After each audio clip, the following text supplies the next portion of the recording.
오늘 역전의 용사들 좀 센 사람들이 아주 강력한 토크를 펼치기 위해서 숫자를 좀 줄였습니다. 대한민국을 주름 잡고 정보에서는 어느 누구에게도 뒤지지 않는 두 분 모시고 정말로 아주 강한 얘기 하겠습니다. 신용환 교수님 모셨습니다. 어서 오십시오. 네, 안녕하세요. 신용환입니다. 박수 칩시다. 세 명이라도 6명 이상의 박수를 치겠습니다. 예. 정보 하면은 대한민국에 더 따를 자 없다. 박관천 전 행정관 오셨습니다. 어서 오십시오. 안녕하십니까. 자, 지금 방송 시작하자마자 3,000분 정도 들어오셨습니다. 요즘 동접이 좀 떨어졌지만 이 방송 보시면서 나갈 일 없다. 듣기만 듣더라도 야, 대단한 취재력이다. 그런데 그 취재력이 지금 이 순간에는 맞는 말이지만 과연 며칠 뒤까지 그대로 통용이 될 수 있느냐라는 문제는 이런저런 변수가 워낙 급작스럽게 생기고 있기 때문에 계속 추적하면서 여러분들과 얘기 나누겠습니다. 사적생, 생적사 어서 오십시오. 오늘 멤버 좋네요. 이 멤버 리멤버 이렇게 해서 이제 forever 해야죠. 예, forever라고 이제 하면 더 좋고요. 김스페셜님 어서 오십시오. 그리고 헤메쿠미님 하이 이렇게 주셨는데 일본서 지금 이 방송 보고 계십니다. 어서 오십시오.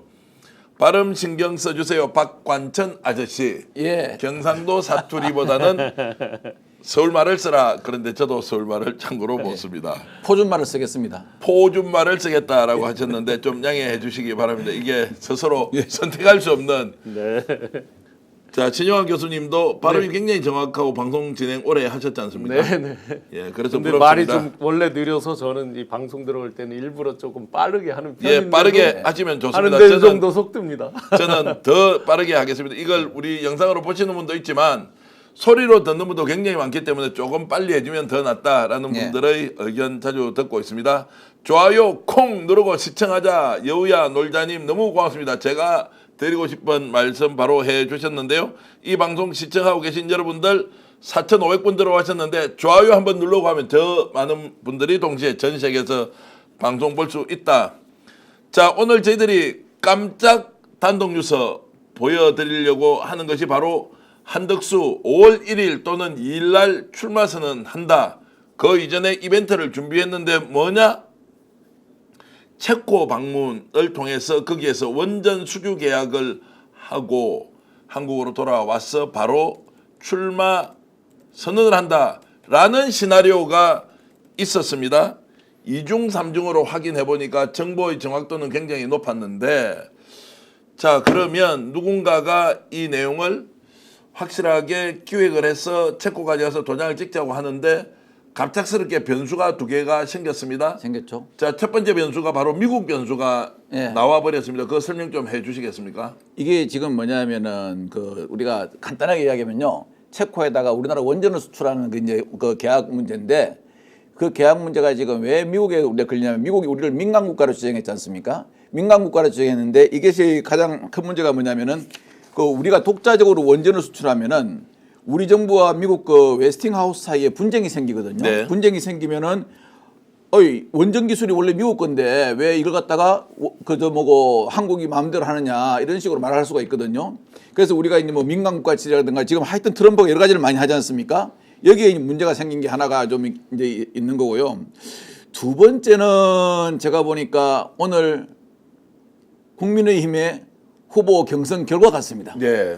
후보 경선 결과가 우리가 예상한 대로 3강이죠. 김문수, 홍준표, 그다음에 한동훈, 예. 그다음에 누가 됐냐면은 안철수 씨가 돼 버렸어요. 예. 한덕수 총리의 입장, 권한대행 입장에서는 상당히 머리가 아플 겁니다. 왜냐하면은 탄찬 둘, 탄반 둘이거든요. 네. 탄핵 찬성 둘, 탄핵 반대 둘이거든요. 오히려 탄핵이 반대가 더 많았으면은 상당히 많은 걸 끌어모을 수 있었겠죠. 예. 그런데 오늘 또 우리가 재밌는 게 하나 있어요. 아까 오후 한 5시 10분쯤을 전후해 가지고 어떤 게 있었냐면은 목요일 날 24일 오전 10시에 정광훈 목사가 대선 출마 기자회견을 한대요. 그래서 제가 딱 이걸 보고 나가 어려운 모양이구나. 네. 왜냐하면은 여러 가지로 분산한 다음에 한때 모으자는 거거든요. 그래서 이래저래 지금 한덕수 권한대행은 차기 대선에 출마설이 계속 나오고 있는데 이 출마 여부를 판단하는 데 있어서 상당히 방정식이 한 3차 방정식에서 4차 방정식 넘어가는 것 같습니다. 자, 일단 팩트 체크부터 좀 하겠습니다. 자, 한덕수 권한대행은 예. 다음 주에 현재 확정돼 있는 일정이 없다. 라고는 것은 이제 홈페이지에 보면 뭐 이번 주만 꽉 차 있고 다음 그렇습니다. 그래 다음 주는 없습니다. 네네. 통상적으로 대통령 또는 권한대행 총리 예. 같으면 한 달 정도 일정이 다 나와 있는데 그렇죠. 다음 주 건데. 일정이 다 비어 네네. 있다라고 하는 것. 그래서 해외 순방 계획이 있는데 그 해외가 체코슬로바키아의 원정 계약일 것이다라는 기획이 있었고 여기에 따라서 5월 1일, 2일 중에는 계약을 끝을 내고 한국 돌아와서 출마 선언을 하는데 자 취재 내용을 먼저 말씀을 드리면 이 배후에 누가 있느냐? 자 서초동 아크로비스타에서 굉장히 주도적으로 역할을 하고 있다라는 것이고요. 두 번째는 국민의힘에서도 이름만 들으면 알 수 있는 땡땡땡이 실제 기자회견장에 나타날 수도 있다. 이 땡땡땡이라는 사람의 공적 위치가 워낙 큰 맞습니다. 것이어서 예. 이 사람까지 나서고 서초동 아크로비스타와 어느 정도 교감이 된 상태에서 출마 선언을 할 것이다 라고 지금 정보를 입수했습니다. 한 사흘 정도 됐는데 한 이틀 정도 계속 이런 상황들이 유지되는 것 같았고 그 사전 분위기를 하는 게 지금 내일 최상무 경제부총리가 미국 가지 않습니까? 예. 그래가지고 2+2 회담하지 않습니까? 2+2 회담의 결과에다가 예를 들어서 뭐 지금 말씀하신 것처럼 계속 나오고 있는 원전 수주까지 합치면은 상당히 뭐 외교 통상에서는 우위를 점하게 되죠. 우위를 점하게 되는데 근데 저는 그때 그 이야기 나올 때도 저는 그렇게 했습니다. 이거는 답이 안 나오는 방정식이다. 그거 네. 다 포함해. 그거 다 된다 치자. 다 되고 실은 오늘 여기 4명 중에서 그 탄찬이 예. 탄 반대가 예, 말씀하십시오. 예. 그 된다 할지라도 네. 3위 된다 할지라도 이게 변수가 너무 작아요. 왜냐? 어떤 한 분이 이만한 무대기를 쌓아놓으셨거든요. 예. 12월 3일 날요. 그 무대기가 너무 커가지고 이 수도꼭지로 그 무대기를 다 치우려면요 못 치웁니다. 제가 보기로는 이 소방호스 큰 게 있어야 됩니다. 근데 소방호스가 네. 없어요. 근데 저는 뭐 대선 한복판에서 때본 경험으로 네.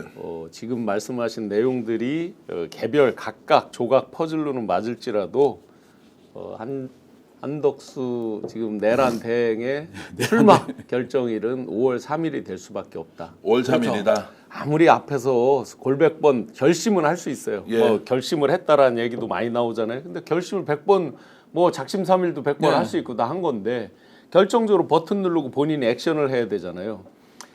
왜 제가 5월 3일이라고 단언컨대 어제도 제가 단언을 했습니다. 아침에 뭐 틀릴 수는 있습니다만 뭐 그러면 이제 제가 뭐 그만큼 저희가 정무적 감각이 떨어질 수는 있겠죠. 아니죠.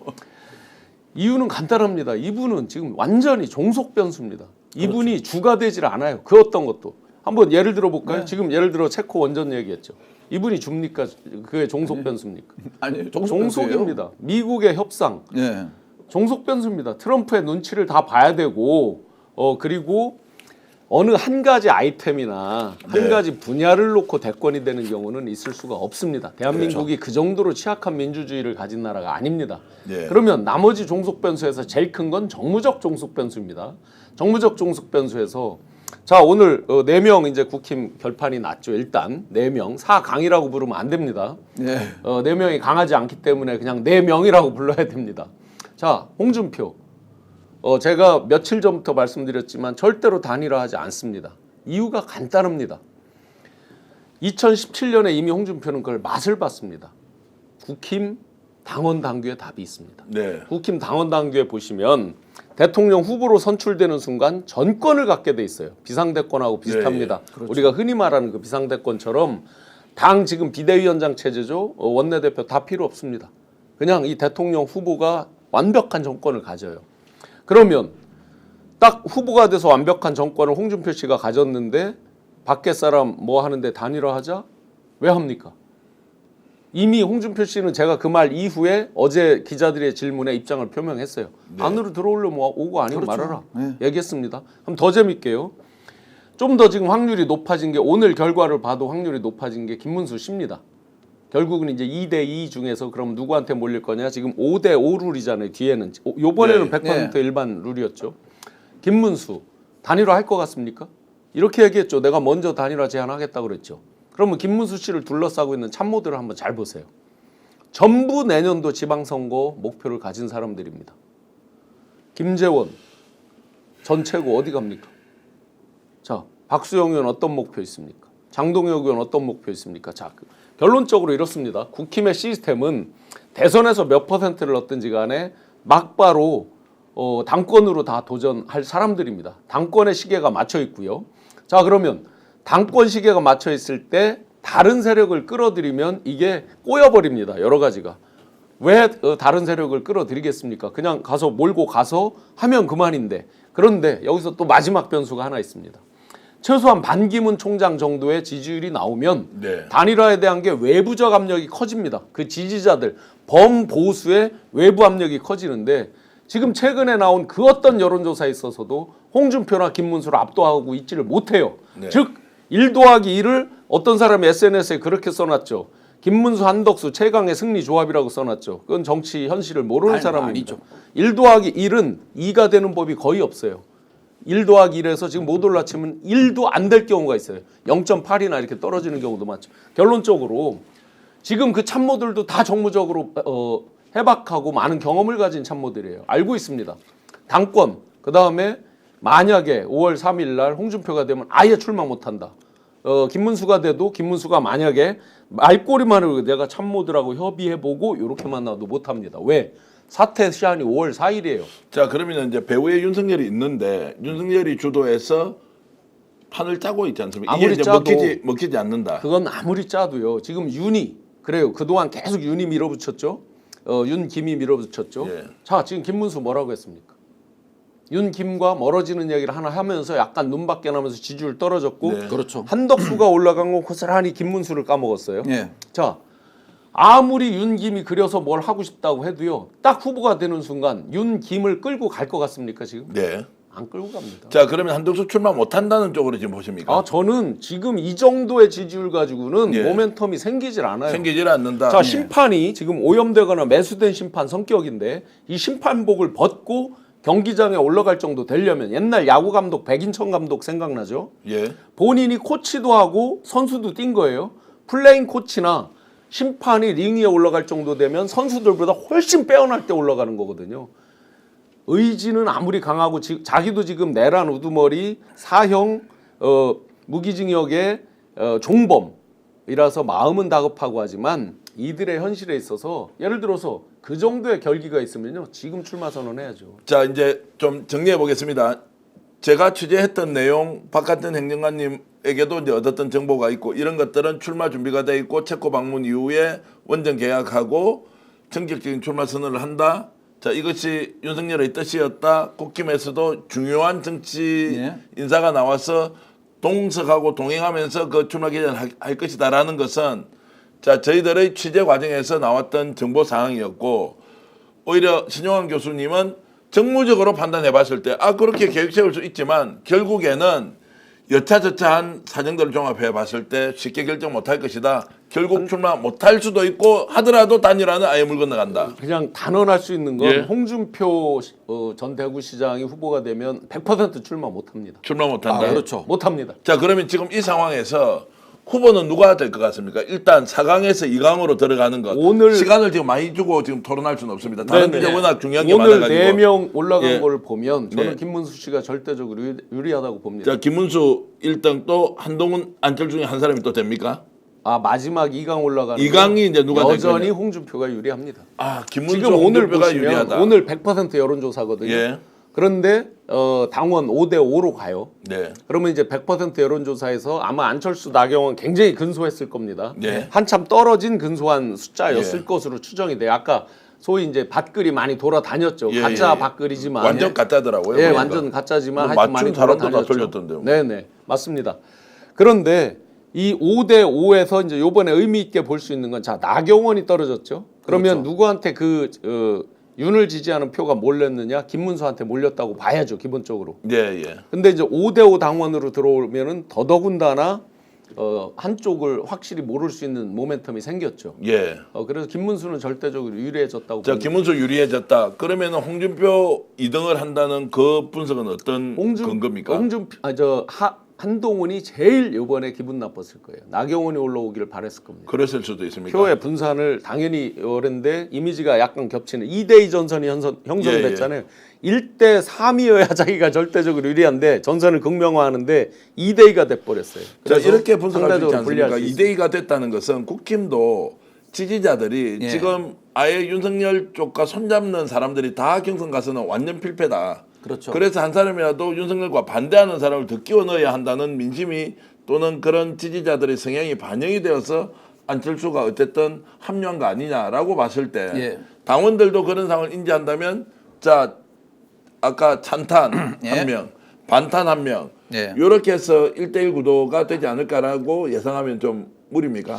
저는 우리 신용환 교수님하고 두 명 안에 드는 사람에 대해서는 의견이 같습니다. 예, 예. 두 명 안에 드는 사람에 대해서는 의견이 같은데 제가 아침에 그 홍준표 씨 캠프에 있는 사람으로부터 들은 말이 있어요. 예.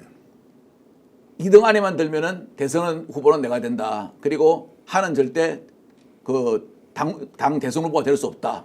그리고 두 번째, 지금 불안한 거는 이 후원금 있지 않습니까? 후원금이 잘 안 모여서 약간 불안하다 하는 이제 그런 말씀도 하셨고, 거기서 오늘 그 분석자가 정확하게 그 4등으로는 나경원은 아니고 안이 들어올 것이다 라고 이야기 하시더라고요. 네. 그러니까 그 왜 들어오냐라고 그러니까 지금 김문수를 아까 나경원 씨 표가 김문수한테 간다 그랬지 않습니까? 근데 그렇지는 않다는 분석을 하더라고요. 왜냐하면은 이 아주 극우 지지자들이 지지하는 데는 한계가 있다는 거예요. 국민의힘 내부에서 한계가 있기 때문에 그 표가 다 그리 가지는 않을 것이고 결국은 옛날 대선 후보로 한번 됐던 홍준표가 될 가능성이 많다. 지금 이렇게 보는 게 그 이제 내부 이야기더라고요. 근데 지금 오늘 이제 4명 됐지 않습니까? 오늘 4명 됐는데 우리는 누가 1등, 2등인지 모르겠지만 저는 아마 홍준표 씨가 되면은요, 홍준표 씨가 그 후보가 되잖아요. 되면은 한덕수 씨하고는 합치지 못할 거라고 생각합니다. 두 번째, 네. 그리고 아까 그 말씀하셨죠. 김문수가 후보가 되더라도 한덕수하고 합치지 않을 것이다. 저는 그거는 조금 의문이 있습니다, 신 교수님. 왜냐하면은 김문수 캠프 사람들은 보면 전부 다 김문수가 당권을 지기를 원하거든요. 네. 당권을 져야만이 다음에 지선에서 자기들한테 그 혜택을 줄 수 있으니까. 네, 네. 그러면은 김문수가 아무리 고령이라 하더라도 그냥 물러나지는 않을 거거든요. 네. 뭘 하나는 지고 물러나고 당권하고 후보하고는 서로 동반돼서 갈 거 아니겠습니까? 그런 면에서 간다면은 저는 솔직히 김문수 씨가 되면은 한덕수 권한대행하고 무언가 서로 대화는 될 것이다 이렇게 생각하고 있습니다. 일단 예. 하나 이제 당원 구조를 한번 보시면 큰 틀의 구조 변화는 없거든요. 예. 2021년 10월 15일 날 받은 게 이제 57만 명이잖아요. 그 중에 TK, PK가 약 50%입니다. 당원 전체 전국에서요. 그렇게 압도적으로 높습니다. 그렇기 때문에 여기서 이제 결정적으로 핸디캡이 느껴지는 사람이 두 사람이 있는 거죠. 한동훈과 안철수가 이제 어려움을 겪는 거예요. 그 부분에서. 제가 몇 번 말씀드렸지만 그 당시에 5대5를 했을 때 홍준표 후보가 일반에서 10.6을 이겼지만 압도적으로 졌어요. 당원에서 몰표가 나오면서. 근데 그 당원 구조가 현격하게 그 사이에 변한 흔적이 없어요. 또 한 가지 그렇다고 보면 이제 김문수, 홍준표가 훨씬 상대적으로 유리한 거는 당원 구조. TK, PK가 압도적으로 당원이 많아요. 이 네, 당이. 예. 그래서 당원 투표를 한다는 건 절반은 영남권에서 먹고 들어가는 건데 예. 지금 영남권 정서에서 어쨌든 한은 완전 배신자로는 찍혀 있잖아요. 지금 스코어에서. 맞습니다. 오늘 한 거는 이제 일반 여론조사였기 때문에 안철수까지 들어올 수 있는 여지가 있었던 네. 것이고 그 뒤는 그거는 불가능이다라고 보여지고요. 또 하나는 지금 이제 김문수 씨가 됐을 때 단일화 가능성은 좀 더 높다는 좀 더 높은 건 맞지만 절대적으로 지금 말하듯이 무조건 할 수 있느냐 이런 게 있습니다. 현역 배지들과 현역 의원들과 원외 당협위원장들이 이제 지지 선언을 하면서 각 캠프에 합류돼 있어요. 그런데 원외 사람들 중에는 상당수가 내년도 지선에 직접 나가려고 하는 분들이에요. 그러면 이제 뭐가 있냐면 야 우리가 이번에 지금 80만 당원이라고 그들이 말을 했어요. 실제 당원 숫자는 모릅니다. 80만 당원이라고 말을 하면서 이렇게 우리가 당원이 있는데 지금 지지율이 압도적으로 높지도 않은 한덕수 씨랑 단일화를 해? 라는 목소리가 어디서 나오냐? 원외에서 나옵니다. 연판장 돌리듯이 원외 위원장들이 일종의 데몬스트레이션을 합니다. 네. 이유는 간단합니다. 여러 세력을 이게 이제 예를 들어 김문수, 한덕수만 해서 이렇게 세력이 섞이는 게 아니에요. 만약에 단일화 논의가 나오면 지금 떨어졌던 이 세 개 붙었던 사람들도 다 단일화 논의에 같이 뛰어들거든요. 네. 결국엔. 그렇기 때문에 바로 곧바로 당권으로 이어지는 거 2017년 홍준표 대표 24%였고 바로 당대표 되고 예를 들어 여연원장 김대식 뭐 비서실장 누구 해서 다 지금 거론되고 있는 배지 달고 이런 분들이에요. 네, 예. 이런 경험이 충분히 있기 때문에 생각보다 그렇게 단순하지 않습니다. 자, 잘 알겠습니다. 그래서 오늘 홍준표 후보가 이재명 관련된 질문에는 답변을 안 하다가 한덕수 질문이 나오니까 이렇게 얘기했는데 직접 한번 들어보실까요? 에서 이재명 후보 누적 득표율이 90%에 달했는데요. 내가 그 답변 안 할게. 딴 거. 이재명 후보가 오늘 리얼미터 여론조사에서 50%도 넘는 득표를 보였거든요. ARS 아이가. 나 답변 안 하고 또 추대식을 좀 한다고 하는데 추대위원회 전부 민주당 인사들 아이가. 고건, 손학규, 이낙연 민주당 인사들 아이가. 그렇게 이재명이 하고 단일화 추진하는 모이죠. 이야, 홍준표하고 말 못듣게 합니다. 예, 아니, 민주당하고 단일화 하라고 하는 것은 네. 누구 들으라고 하는 게 한덕수 예. 들으라는 게 아니라 저쪽에 있는 윤땡땡 들으라고 하는 이야기처럼 양쪽 들립니다. 다 해당되겠죠. 예. 그러니까 홍준표 입장으로만 놓고 보면 저런 순발력은 나이가 연세가 들어도 굉장히 빼어난 편이에요. 네. 순간순간에 어떤 워드와 키워드를 던졌을 때 상대방이 무너지느냐를 잘 알고 있는 거예요. 예를 들어서 엊그제 그 뭐 이상한 비속어 같이 뭐라 그래 보정 속옷에 무슨 뭐 저 키노피에 이런 것도 다분히 계산된 거죠. 그렇죠. 그걸로 여론에서는 질타를 받았죠. 그런데 예선전이잖아요. 당내 선거잖아요. 네. 딱 지지자들만 결집하는 그러니까 정확하게 자기 목표점을 알고 있는 사람이거든요. 지금 저 발언 누구를 향해서 하는 거예요? 자기 극우 지지자들 국힘 내 지지자들한테 딱 던지는 메시지자 그게 꽂히는 지점은 그 화살에 의문의 일패를 당하는 건 윤석열과 한덕수죠. 자, 홍준표 만만치 않습니다. 그런데 본인이 겪고 있는 지금 여러 가지 의혹 수준을 뛰어넘는 증거들이 뭐 매일 쏟아지고 있는데요. 최측근 최용희 보좌관이 말레이시아로 도피해버렸다. 자신의 아들인 홍땡땡 씨는 지금 휴대전화를 바꿔버리고 연락이 두절된 상태다. 기자들의 전화를 받지 않는다. 뭔가 지금 대선 과정에서 가까이 있는 사람들을 빼돌리거나 아예 언론에 노출되지 않도록 하는 거 아니냐. 그래서 홍준표를 향해서 서영교 의원이 이렇게 질타를 했는데요. 직접 들어보시겠습니다. 홍준표 관련한 측근들이 출국이 의심된다. 그러니 출국 금지시켜야 한다라고 요구했는데요. 최측근 최용휘 이 사람이 출국했다고 하는군요. 출국하고 지금 말레이시아에 있다고 하면서 하는 말이 대선 끝나고 들어올 가능성이 높다고 한다고 합니다. 홍준표 대선은 끝났습니다. 홍준표 정계 은퇴해야 할 사람이 대선 예비 후보로 나와 있으니 참으로 통탄스럽습니다. 자, 저렇게 이제 문제 제기를 하면 무슨 법적 대응을 한다든지 이렇게 해야 하는데 자, 취재를 해보니까요. 예. 홍준표 캠프 쪽에서는 안 하죠. 원래 대선은 다 이런저런 이야기 나와서 공격하는 거지 뭐 또 시작했구만 이제 이런 반응이라는 거예요. 이 양반이요 특기가 있습니다. 자기한테 불리하거나 치명적인 질문이 나오잖아요.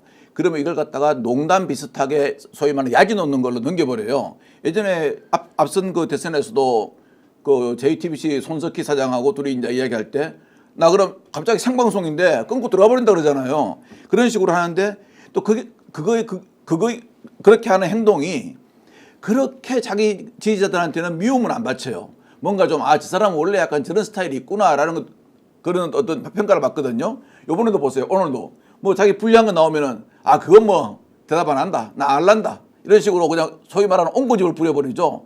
이게 저분의 어떤 장기 같아요. 아까 우리 신 교수님 말씀하신 것처럼 그 장기를 부리면서도 키워드 있지 않습니까? 내가 지금은 당내에 내 열렬 지지자를 모아야 되는 건지 국민의 여론을 모아야 되는 건지 이걸 정확히 알고 키워드를 탁탁탁 던지죠. 그게 어떠한 보면은 좀 우리가 흔히 하는 말로 정치의 잡기술이라고 그러는데 네. 정치 잡기술에는 상당히 제가 보니 우리나라에서 거의 진짜 대통령감입니다. 홍준표 씨는 지금 철저하게 트럼프 따라쟁이를 하고 있죠. 트럼프가 이제 언론하고 네. 인터뷰할 때 거의 쌍욕하는 수준으로 하고 거기랑 안 해 뭐 이런 장면들이 있죠. 실제 엊그제 이제 그런 장면들이 2번이나 연출이 됐죠. 뉴스타파랑도 있었고 예. 오마이하고도 이제 오마이하고. 그런 일들이 있었죠. 다분히 계산된 발언들입니다. 그리고 누구를 저격했을 때 그게 어떤 효과로 나온다는 걸 이미 오랜 정치 경험으로 너무나 잘 알고 있는 사람이라서 아마 이제까지 국힘 있는 저 후보들 가운데서는 그런 일종의 이제 마케팅이라고 보면 그런 마케팅적인 기술 그 테크닉에 있어서는 네. 가장 빼어난 사람이긴 합니다. 그게 옳다 그르다는 그런 도덕적 가치 평가를 떠나서요. 그런 걸로 계속 일관해 가는 거예요. 옳지는 않지요. 그러니까 정치판에서. 그런 가치 예. 평가에서는 당연히 옳지 않기 예. 때문에 저런 테크닉이 뭐 좋다 이런 뜻이 아니고요. 스트롱맨에 대한 흉내를 계속 내면서 본인의 이미지를 스트롱하게 그러니까 핵무장 이런 것까지 그게 정책으로 이어지는 것까지 부작용이 나오는 거죠. 대한민국이 NPT에서 자유로울 수 없는 국가라는 그렇죠. 거를 알면서도 예. 이제 저런 황당한 앞뒤가 꼬이는 거죠. 자, 이제 사인 토론이 들어가면 이제 뭔가 나올 겁니다. 대구시당 당원 명부를 44,000개를 빼돌려서 불법적으로 예. 끼워넣기 방식으로 여론조사를 했다.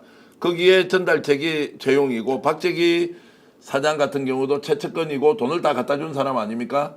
이 사람도 지금 연락이 두절된 상태고. 언론에 나왔는데 이제 최용희 씨한테 전화를 했더니 예. 말레이시아에 지금 계시냐? 처음엔 받았다고 예. 해요. 그 말레이시아에 계시냐? 그랬더니 쌍욕 뭐 예. 짓는 소리 하지 말라. 그 기자한테 확인해 봐라. 이렇게 이제 했다라고 하고요. 그다음에 아들은 처음에는 전화를 받았다고 해요. 예. 그러더니 바로 끊자마자 핸드폰을 바로 번호를 바꿔쳐서 연락이 안 된다. 뒤집어서 이 사람들은 아까 박관천 행정관님 말씀 이 부분이 정확히 맞습니다. 뭐냐면 이들이 일종의 체제전쟁 이런 것들을 자꾸 입에 달고 살면서 반 민주당 반 이재명 전선 이것만 해놓고 자기들의 허물에 대해서는 이거는 어떤 진영 간의 논리다. 진영 간의 대립 논리다. 이런 식으로 치부하고 대충 이 기간을 넘어가려는 그게 굉장히 강합니다. 저도 정의기 보좌관하고 며칠 전에 이제 통화를 했고 이런저런 이제 불법 유출 정보에 대해서 묻고 답하고 이렇게 한 내용이 있는데요. 그건 뭐 목소리로 들려드리는 것보다는 또 최소한 또 지지율 측면에서 이걸 밝히지는 않습니다만 왜 전달했는지 모르겠다. 기억이 나지 않는다. 이제 이렇게 얘기를 하고 있는데 정의기 보좌관도 결국 정권이 바뀌면 시시비비 진실을 밝힐 수밖에 없을 것이다. 그러면 자금의 출원 어떤 과정에서 누가 전달해서 그 당원 명부의 개인정보까지 상세하게 나와 있는 것들을 전달하면서 끼워넣기 여론조사를 했고 그리고 2022년 대구시장 경선에서 예. 어떻게 김재원 후보나 유영 후보를 압도적으로 이기게 됐느냐. 그 출발 지점에는 불법적인 여론조사가 있었다. 책임져야 할 시간이 홍준표에게로 갈 것이라고 저는 생각을 합니다. 그래서 민주당에서 대선 후보로 나오는 홍준표가 무서운 것이 아니라 이렇게 불법을 많이 저지른 사람을 정말로 대선 후보로 인정해야 하느냐 아니냐에 대해서는 어느 국민도 용납하기 어렵다라는 전제가 깔려 있습니다. 자, 이렇게 이제 얘기를 하면서 이 대목에서 정말 우리가 반복적으로 지적하고 화가 난 거지만 검찰의 행태를 지적하지 않을 예. 수가 없죠. 그동안 그렇게 많이 강혜경 씨 등등 조사하면서 사실은 다 나온 거잖아요. 포렌식으로 다 확보할 수 있었던 이미 거죠. 확보해 예. 있었고 사실은 기존에 나와 있는 것만 해도 벌써 소환 조사를 했어도 몇 번을 했을 것인데 예. 안 하고 있었잖아요. 그 대구 경찰청까지 이제 보내놨고 그러면서 지금은 대선 기간에 들어왔다고 그래서 또 핑계를 대는 거 아닙니까? 네. 그렇죠. 결국은 실체적 진실에 대해서는 정권이 바뀌고 넘어갔을 때 그런데 만에 하나 그때도 만약에 이제 대선 후보가 됐고 야당의 대표가 됐다. 그러면 또 정치 탄압이라고 하면서 또 빠져나갈 거란 말이에요. 자, 이제 그렇게 하기 어려울 겁니다. 저희들 같은 유튜브 언론이 이 내용을 많이 알고 있고 그리고 정권이 바뀌면 특검을 통해서 시시비비 가리는데 증거 하나하나가 확인되는 순간 어떻게 이런 일을 벌일 수 있었느냐. 국민들이 탄식할 일이 한두 가지가 아닙니다. 홍준표 지금 대선 출마하는 것은 대통령이 된다는 꿈은 허울이고 실제로는 이 범죄 혐의를 피하기 위해서 나간 거 아니냐라는 의심을 굉장히 많이 받고 있다. 알만한 사람은 그렇게 생각하고 있다. 대구에 정치하고 있는 유력한 보수 정당 국힘 또는 국힘 출신 전 현직 국회의원들 이야기 여러분 직접 들어보실 기회가 있으면 제 말이 맞는지 아니면 일방적으로 홍준표를 폄훼하기 위해서 방송을 하는 것인지 구분할 수 있다고 저는 생각을 합니다.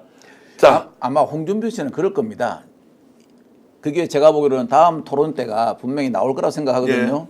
저는 누가 지금 그 말을 갖다가 꺼낼지도 지금 대충 짐작을 하고 있는데 그 말이 나오지 않습니까? 뭐 대구시장 경선에서 당원 명부를 가져가가지고 불법으로 사용했다, 뭐 이런 것도 있다, 이런 것도 있다. 그다음에 뭐 보좌관이 말레이시아 갔다, 이런 나오지 않습니까? 홍준표 씨 답을 저는 알고 있습니다. 딱 한마디로 끝내버립니다. 그렇게 하면 여태까지 검찰이 가만 날 뒀겠나? 그거 한마디로 딱 끝내버릴 자, 겁니다. 검찰이 그냥 놔뒀겠나 이런 것이 그 쓸데없는 소리 하지 말고 그렇게 하면 검찰이 지금 말이야 내를 지금까지 가만히 놔뒀겠나? 그 자꾸 쓸데없는 소리 하지 말고 딱 이렇게 하고 홍준표 씨 끝냅니다. 자, 그렇게 할 수도 있고요. 야, 그거 누구한테 봐서 또 정북 좌파들이 나서서 주는 자료 가지고 덮어 씌우기 하고 있어요. 이렇게 하기가 그렇죠. 있죠. 그렇죠. 그렇게 거의 뭐 하고 끝낼 겁니다. 두 개를 합친 게 100%. 자, 근데 저는 예. 이 대목에서요. 정말 궁금한 게 하나 있어요. 검찰은 이 자료를 다 알고 있거든요. 다 포렌식 다 저도 요건 이제 분명히 알고 있습니다. 포렌식 다 끝내가지고 포렌식 과정에서 어떤 게 있었냐면은 요즘은 그 AI로 포렌식을 합니다. 네. 녹취를 틀어놓으면은 근데 명태균 씨가 사투리를 너무 많이 쓴대요. 그래서 AI가 번역을 하면은 띠띠띠 하는 게 많이 나온대요. 그래가지고 그걸 갖다가 직접 듣고 다 이제 뭐 포렌식을 했다고 하더라고 녹취를 다 네. 듣고요. 그러면 이걸 다 가지고 있는데 저는 정말 검찰한테 묻고 싶어요. 이걸 왜 만지작 하고 있고 실은요. 엊그제 검찰이 그 김영선 관련해 가지고 저 명태균 김영선 공천 관련해 가지고 그때 김상민 검사를 불렀지 않습니까? 네. 엊그제 불렀는데 검찰이 김건희와 출석 조율을 하고 있다 이렇게 말한 것은 벌써 한 두 달이 됐어요. 한 2월 달부터 했다 그랬거든요. 저는 이게 거짓말이라고 생각해요. 왜냐? 김상민이라는 사람이 공천에 김건희가 개입을 했다고 지금 나오지 않습니까? 나오는데 그러면 김상민을 조사 안 하고 김건희하고 출석 일자를 조율한다? 말이 안 되는 거죠. 그러면은 말을 바꾸고 말하자면은 뇌물을 갖다가 준 사람은 조사 안 하고 뇌물 본 사람 대표했는데 그 사람 조사 안 하고 뇌물 받은 사람 불러가지고 너 누구한테 얼마 받았지 그러면 뇌물 받은 사람이 예 받았습니다 하겠습니까?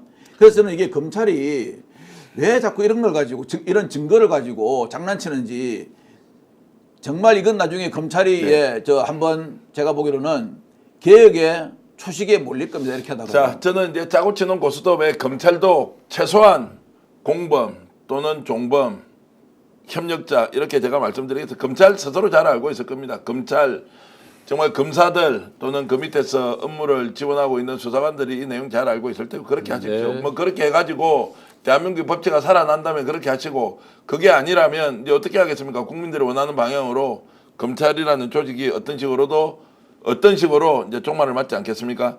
자, 이 말씀까지 하나 드리겠습니다. 명태균이 엊그제 누구에게 전화를 했습니다. 네. 그리고 전화를 받은 사람이 이제 두 가지를 궁금해서 이제 물었다는 거예요. 명태균은 전화가 와서 누구를 좀 도와줬으면 좋겠다라고 해서 그 사람은 실명을 제가 거론하기 어렵고 예. 아니 명 대표 그게 아니고 지금 왜 지금 홍준표 그리고 오세훈에 대해서 그렇게 뭐 껍질까지 벗긴다고 했는데 하지 않느냐?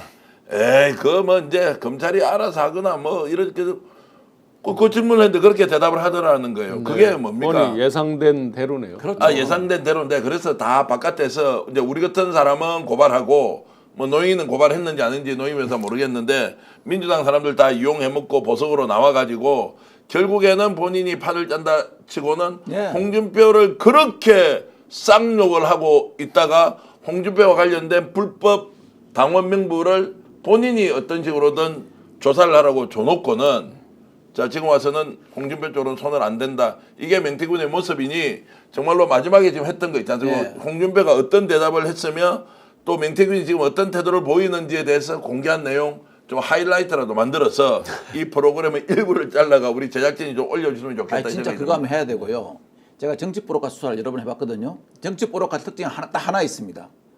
정치 포로카는 나의 정치적 이념, 국민의 정치적 이념, 내 주변 사람들의 정치적 이념, 철학 생각 안 합니다.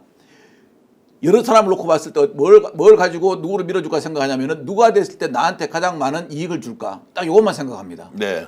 물론 이제 국민들도 뭐 자기한테 이익되는 후보를 뽑겠는데 여기서 정치 포로카의 이익은 그 이익이 검은 이익인지 흰 이익인지 안 가립니다. 내 주머니에 동전만 들어오면은 이거는 무조건 된다는 거죠. 알겠습니다. 넘어가야 되는데 우와 지금 뭐 시간이 너무너무 많이 하고 있고요. 예, 넘어가시죠. 중간 광고를 할 수는 없지만 어쨌든 광고 시간이 아니고 지금 준비한 내용으로 달려가야 하는데 예. 오늘 오후에 갑자기 대법원에서 전원합의체로 이재명 민주당 예. 대표에 대한 사건을 전원합의체로 넘겼다라는 속보가 나왔는데요. 맞습니다. 일단 이게 어떤 내용입니까? 네, 그 대법원은 이제 4인 1조로 부가 구성이 되는데요. 그 처음에는 이제 3부에 배당을 했었죠. 그러다가 이제 2부로 배당을 했다는 뉴스가 아마 오전 점심쯤에 나왔다가 느닷없이 이제 전원 합의체로 넘어갔다 이렇게 네. 되는데 부에서 결정할 수 있는 건 기본적으로 4가지 사항이 있습니다. 주심 재판관이 있고 이제 그 3분이 더 있죠. 그래서 기각이 됐다 그러면 이재명 후보님 무죄 이렇게 되는 거죠. 그런데 이제 전원이 일치가 될 때 이제 기각이 될 텐데 그게 이제 하나 퀘스천이 있는 거고요. 하나가 이제 파기 환송, 유죄 취지로 다시 돌려보낸다가 이제 파기 환송이죠. 파기 자판, 자기들이 판단해서 예를 들어서 유죄 무죄에 대해서 최종 결정을 내리는 거. 마지막이 이제 의견이 엇갈릴 때 전원 합의체로 회부한다. 이렇게 이제 4가지가 있는데 네. 중요한 건 여기서 이 주심이 전원 합의체로 회부한 게 아니라 조희대라는 대법원장이 이걸 전원 합의체로 바로 돌린 거잖아요. 한 2시간 만에 돌렸다는 거 그거는 아니에요? 그렇게 있잖아요. 신경 말할 수밖에 없는 게요. 이게 이제 간단하게 말씀드릴게요. 저는 뭐 직접 당해봤고 이렇게 말하는데 네. 자 일단 대법원은 사건이 갑니다. 상고 갑니다. 상고 가면은 처음에는 가배당을 합니다. 소부에 대법원은 1, 2, 3, 4 4개의 소부가 있습니다. 예, 3개의 소부가 있습니다. 1, 3부가 있고 거기에 각 소부에 대법관이 4명씩 있거든요. 그럼 소부에 배당을 해가지고 이제 뭐 상고 이유서도 받고 다 받습니다. 받은 다음에 이걸 갖다가 어느 정도 이렇게 처음에 예비 와꾸를 짜가지고 그게 제가 보통 보면은 한 달 정도 걸립니다. 그 다음에 이걸 갖다가 다시 주심 소부, 그게 이거는 이제 가배당이 아니고 정식 배당을 합니다. 다른 소부에다가. 네. 그럼 거기서 이제 뭐냐면은 재판 연구관들한테 과제를 줍니다. 이건 자 상고에서 봐, 판결문 봐, 증거 봐. 그래서 법리 해석을 합니다. 법리 해석을 한 다음에 이걸 갖다가 소부에서 결정할지 아니면 그 전원 합의체를 넘길지 갖다가 거기서 판단을 내거든요. 네. 근데 전원 합의체를 넘기는 건 딱 2가지 경우가 있습니다. 첫째는 기존의 판례를 변경해야 될 경우. 그다음에 뭐 예를 들어서 뭐 간통죄인데 쭉 그런 게 있지 않습니까? 근데 기존의 판례를 변경해야 됩니다. 예. 기존 판례를 변경해야 될 경우. 둘째는 사회의 이목을 끄는 중요한 사건, 예. 뭐 내란 사건 이런 거 있지 않습니까? 예, 예. 이건 다 전원합의체 가거든요. 예. 근데 이 전원합의체로 가는 게 실은 아까 우리 신 교수님 말씀하신 것처럼 그 정식 배당을 받은 소부에서 결정을 해야 돼요. 이건 우리 전원합의체 넘기겠습니다. 그런데 오늘은 대법원장이 전원합의체를 내가 결정하는 것이다. 이 말할 수밖에 없죠. 왜냐? 그 정식 배당받은 소부에서 이걸 핸들링할 시간이 없었던 거예요. 주심만 정하고 바로 전원합의체 넘겼으니까 나중에 이거는 그 소부에서 넘겼다 이러면은 말도 안 되는 소리 하지 마라 이래 나올 거거든요. 왜 그렇습니까? 소부에서 이거를 넘기면 말도 안 되는 소리 아니죠. 왜냐하면은 저 본배당을 받은 소부에서 예. 그래도 이걸 갖다 다 기록 검토를 해야 되지 않습니까? 예. 그다음 밑에 또 연구 판사들이 있습니다. 연구관이라고요. 연구 판사들이 법리 검토를 다 해가지고 이것이 판례 변경을 해야 될 것인가, 아니면 정말 이거 사회적 이목을 끄는 중요한 사건인가, 요 2개를 판단을 합니다. 그 판단하는 기간이 보통 한 달 정도 이상 걸리거든요. 네. 그래가지고 이제 안 되면 전원합의체 넘기는데, 자 오늘 주심 결정됐죠. 그다음 바로 어떻게 해서 됐습니까? 전원합의체 됐죠. 이거 대법원의 그 재판 체계를 조금이라도 아는 사람은 이거 누가 결정했냐 그러면 주심이 결정했습니다. 주심 배당부에서 결정했습니다. 그러면은 말도 안 되는 소리 자, 하지 말아야 그러면 됩니다. 이제 조희대 대법관이 이런 결정을 대법원장이 결정을 했다. 네. 예, 그래서 라는 이제 전제하에 그래서 언론에 나왔죠. 그렇죠. 예, 본인이 그리고 이제 이야기했습니다. 본인도 이제 발표를 했고 그러면 네. 이렇게 소부 배당을 했다가 노태학 중앙선거관리위원장은 본인은 회피를 하지 않습니까? 네. 왜냐하면 예. 이게 이제 중앙선거관리위원장이니까요. 이제 회피를 했는데 이 법원 행정처장하고 대법관 중에서 네. 중앙선거관리위원장 원래 들어가는데 이번 선거가 있지 않습니까? 그러니까 당연히 본인이 회피하는 회피 사유가 되죠. 자, 회피 사유가 되는데 그러면 왜 이렇게 약간 혼란스럽게 조희대 대법관이 전원 합의체 해부했느냐? 네. 이제 그게 이제 국민들이 지금 굉장히 궁금해하고 있습니다. 지금 이제 두 가지 측면이죠. 굉장히 불안해하는 거, 사실 불안해해야 됩니다. 네. 그래서 우리가 정말 매의 눈으로 보고 여론몰이를 저희도 지금 많이 해야 되는 상황입니다. 왜냐하면 지기현 판사건과 맞물려서 지기현 판사의 좌우 배석을 바꿨잖아요. 이런 이제 일반적이지 않은 행태들 그리고 서울 고법에서 예를 들어서 지하로 들어가게 만들고 1분 정도만 공개하고 또 더 이상 촬영을 하지 못하게 하는 거 여러 가지 이제 행태들을 볼 때 법원이 굉장히 보수화돼 있다, 극보수화돼 있다 이런 이제 경각심을 갖고 네. 원칙적으로 그걸 갖고 보되 마냥 불안해하지만 할 필요는 없다. 분명히 우리가 경각심을 갖고 정말 째려보면서 이들이 함부로 못하게 계속 여론에 압박을 해야 되는 건 당연합니다. 그런데 이제 이게 있습니다. 전원합의체 올린 거를 100번을 양보해도 이 사람들이 말할 수 있는 건 하나밖에 없어요. 중요 사건이에요. 네. 사회적으로 굉장히 임무 사건, 중요한 중요 사건. 인물에 그러면 대한 처음부터 사건. 소부 배당 없이 바로 그냥 전원 합의체로 갈 수 있는 것 아닌가요? 아닙니다. 그거는 이제 소부로 무조건 가야 됩니다. 소부로 무조건 뭐고 본배당을 했는 게 가배당, 본배당 받은 소부에서 전원합의체로 할 건지 소부에서 결정할 건지를 결정합니다. 아니 그러면 그 사람들이 대법관들이 예. 결정을 4명이 해야 되는데 그렇습니다. 왜 예. 대법원장이 개입을 하느냐고요? 아니요, 이 4명이 했다고 할 수 있는 시간이 없는 거죠. 왜냐하면 주심이 정해졌지 않습니까? 주심이 정해져 가지고 이제 그 주심을 중심으로 해가지고 옆에 대법관 3명이 더 있지 않습니까? 그 소부에서 그다음에 재판 연구관들한테 시켜가지고 다 검토를 한 다음에 뭐 전원합의체로 가느냐 안 가느냐 결정해야 되는데 그 시간을 가지고 하면 되는 거 아닌가요? 원칙적으로 예. 이제 여유 있게 그런데 이제- 한다 그러면 그게 여유 있게 맞는데 한다면 그게 이 맞죠. 정도의 여론의 주목 그리고 네. 지금 압도적으로 1등을 달리고 있는 대선 후보에 대한 사건 이런 것들을 소부에서 하고 마무리를 하는데 예를 들어서 결과가 정말 이상하게 나왔다 이런 걸 감당하기가 근데- 어려울 겁니다. 신 교수님 제가 이제 보면은 그 1심 판결문하고요 2심 판결문을 실은 하나씩 줄을 쳐가면서 비교를 해봤어요. 네. 비교를 해보면은 1심 판결문은 정말 보면 이렇게 뭉뚱그려 있었어요.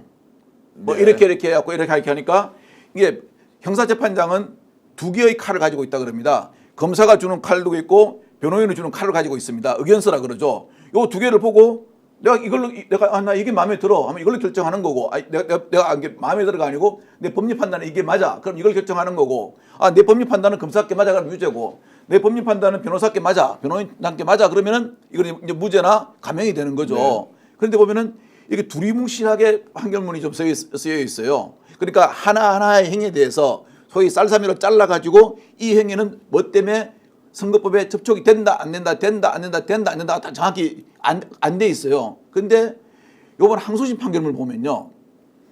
그 당시에 이재명 후보가 이야기한 거 있지 않습니까? 이재명 경기지사죠. 성남시 얘기한 걸 하나하나 잘랐어요. 잘라가지고 이 말을 할 때의 상황과 이 말을 하게 된 배경, 이 말이 그 다음에 미친 영향, 이 3개를 갖다가 하나하나 다 잘랐어요. 그래서 판결문 보면 상세하게 돼 있어요. 그래서 상상이 그 돼 부분 있다. 때문에 예. 제가 이제 매 눈으로 우리가 정말 경각심을 갖고 째려봐야 되는데 마냥 불안해하지만은 하지 마시라라는 부분이 그렇죠. 바로 이 부분입니다. 예.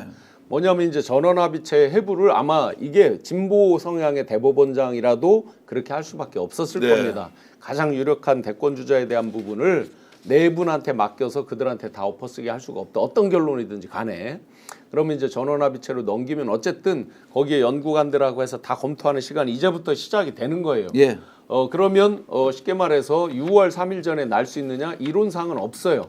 이들이 633을 계속 주장하면서 지금 이제 소위 말해서 보수나 극우 유튜브 이런 데도 한번 보세요. 그들도 의견이 쫙 갈려져 있어요. 대체로 깽가리를 치고는 있지만 뉴데일리 같은 소위 이제 굉장히 우측에 있다고 하는 언론들은 거꾸로 굉장히 불안해하고 있는 거예요. 조희대 이번에 헌법재판관들에게 자기들이 배신당했다 생각하고 이번에도 배신하는 건가 이런 식의 이제 글들이 기사들이 나와 있거든요. 이유가 이렇습니다. 대법원은 잘 아시지만 사실심이 아니라 법률심입니다. 예.